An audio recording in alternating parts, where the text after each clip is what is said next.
এই তো কিছুদিন আগে গিয়েছিলাম পুজোর সময় শ্বশুর বাড়িতে।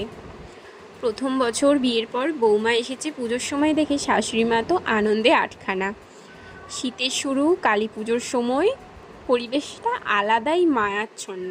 আর গ্রামের বাড়ি যেহেতু, পিঠে তো হবেই। সেদিন শাশুড়ি মা বলল, চলো বৌমা, তোমার জন্য নতুন পিঠে বানিয়ে খাওয়াবো।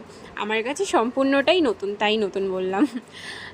এইরকম গ্রামের বাড়িতে এত সব সরঞ্জামে পিঠে দেখার অভিজ্ঞতা আগে কখনো হয়নি।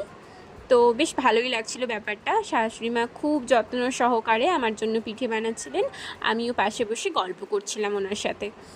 ভালো লাগছিল বেশ। আমি বললাম মুহূর্তটা ক্যামেরা বন্দি করে রাখি, এই সব মুহূর্ত তো মনে রাখার মতোই, তাই না?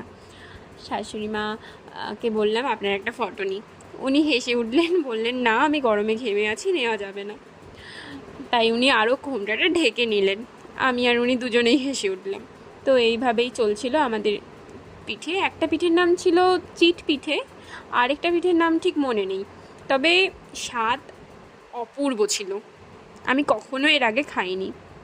আর বাইরে ওইদিকে লাইট টাঙানো হচ্ছিল, খুব সুন্দর লাগছিল ব্যাপারগুলো।